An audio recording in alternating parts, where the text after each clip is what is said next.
e autossabotagem, qual que é a pior? O cara que ele é emocionado para investir o que ele não tem, ou o cara que é o famoso pão duro, que não investe nada e fica ali e leva 30 anos e não evoluiu nada na vida?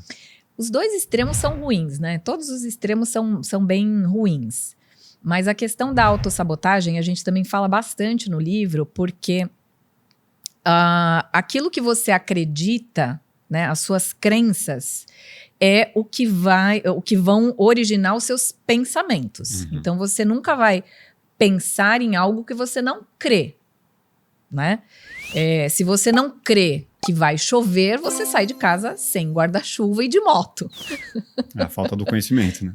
Você não acredita que vai chover, porque você olhou para o céu, porque tá sol, porque você ouviu a previsão, seja lá pelo que for. Então, você nem pensa naquilo. É tão automático que você não pensa. Então, as suas crenças é que vão desenvolver os seus pensamentos.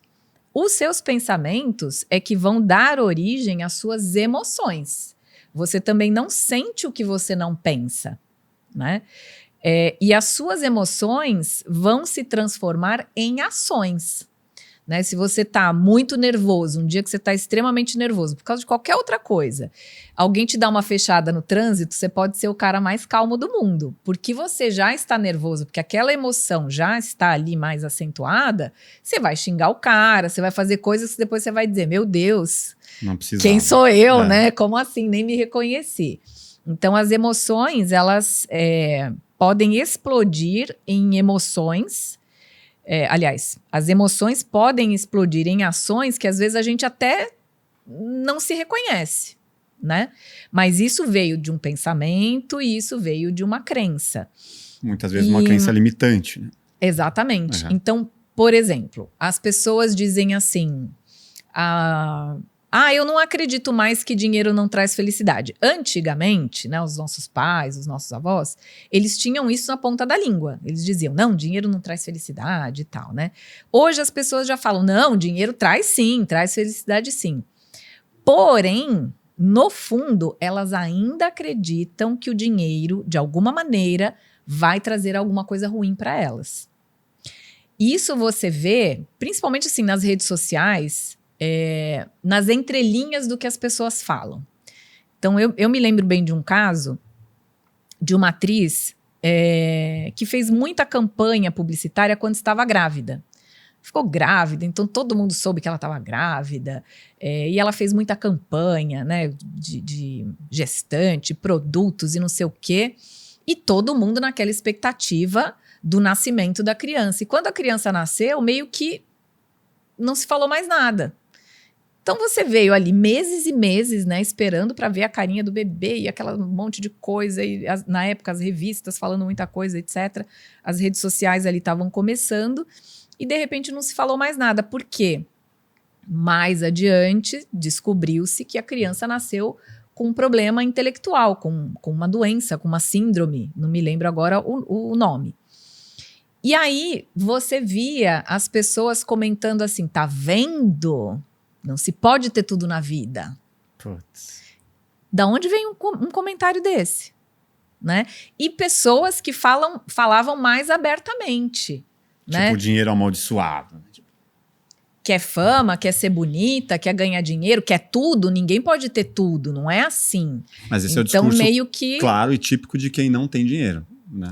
É um discurso de quem não tem dinheiro, só que isso vem... Por que essa pessoa não tem dinheiro? Porque ela, no fundo, crê que o dinheiro é uma coisa ruim, que vai trazer alguma coisa ruim para ela.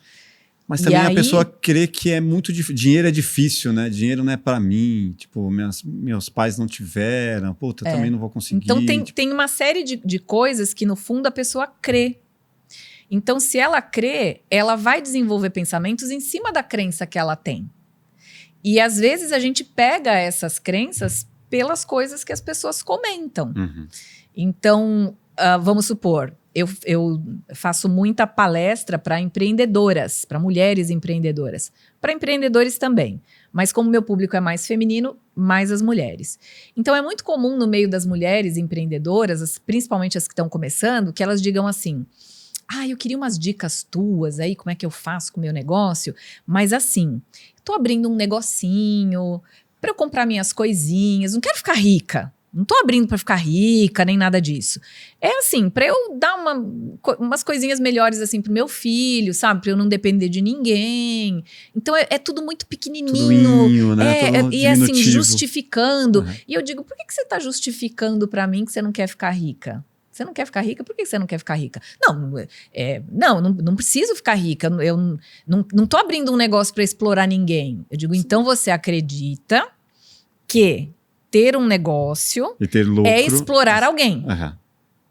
Primeira coisa. Então, isso você já não quer, porque você está abrindo um negócio, talvez por necessidade, porque não consegue mais emprego, porque quer fazer o seu horário porque tem um filho, 2, então CLT já fica complicado, não ou tem quer com quem distrair, deixar. né?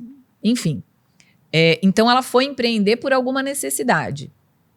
E aí, ela tem aquela crença de que, assim, o patrão é o explorador. Sendo que no Brasil é até absurdo a gente pensar isso. É uma tremenda falta de conhecimento. Porque se você puxar aí dados do Sebrae, que estão no meu livro, inclusive, 99,6% das empresas no Brasil são micro, pequenas e médias. Uhum. São as PMEs. Então, quem no Brasil é o malvadão? Se é o micro, pequeno e o médio. Não estou nem contando os MEIs.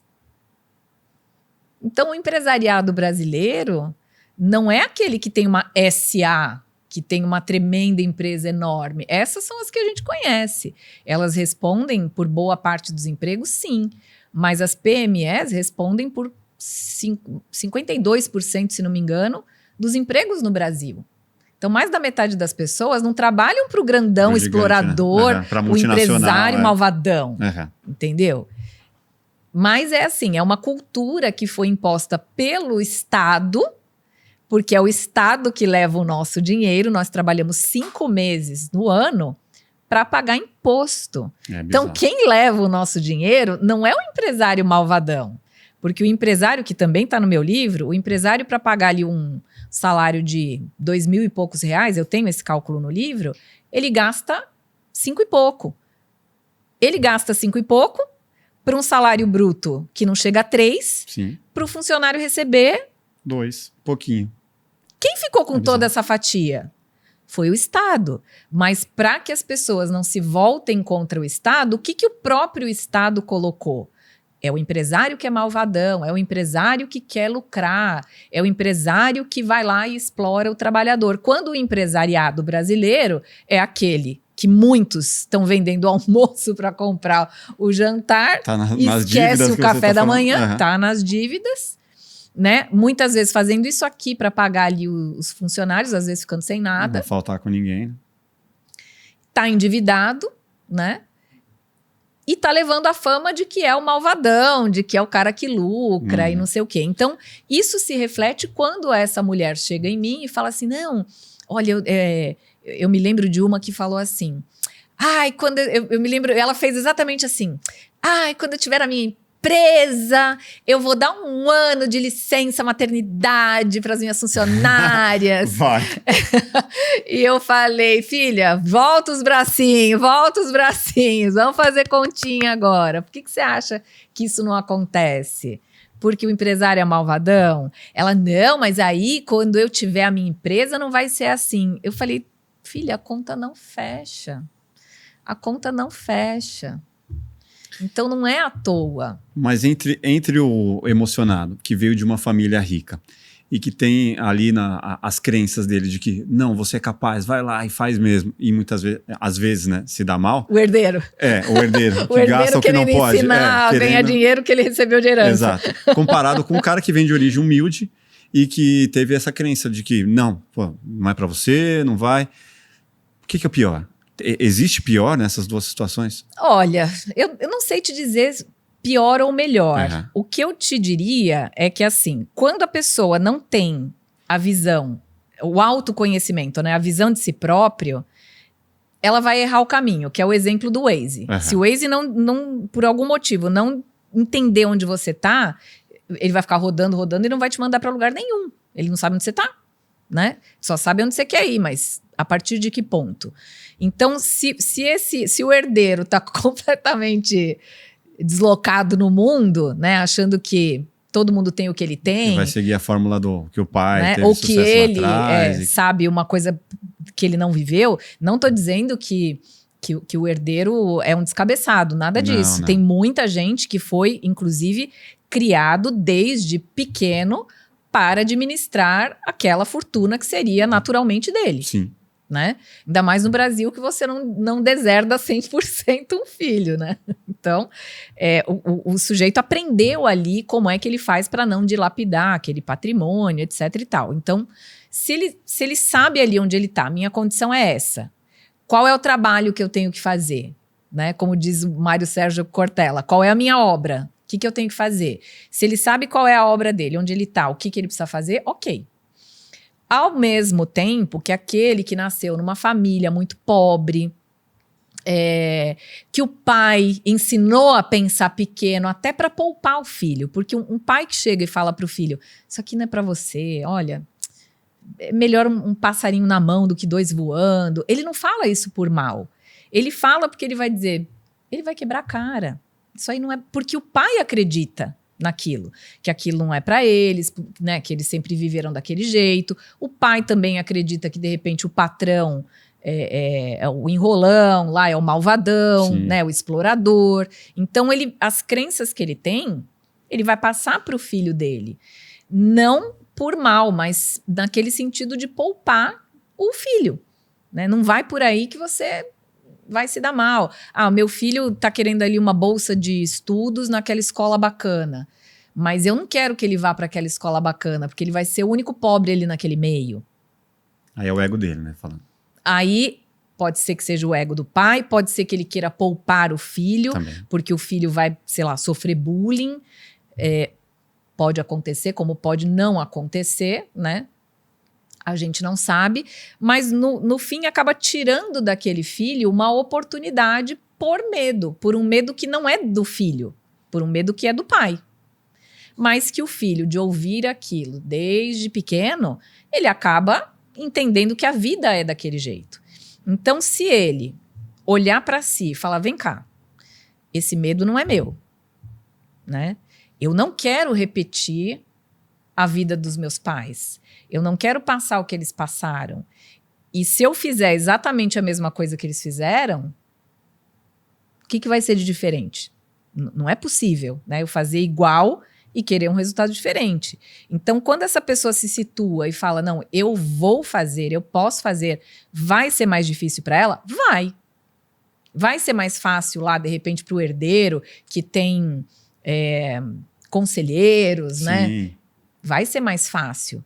De repente, ele vai ser mais cobrado, de repente, ele vai ser mais exigido, né? É fácil de um lado, difícil por outro, né? Difícil por outro. Você Cada pega aí, situação. por exemplo, um cantor.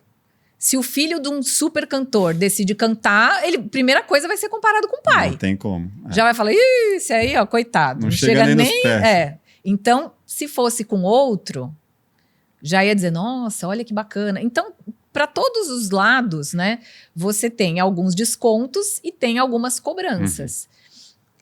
Isso para todo mundo é assim, maior ou menor grau. Se você gostou desse corte, com certeza vai gostar do episódio completo.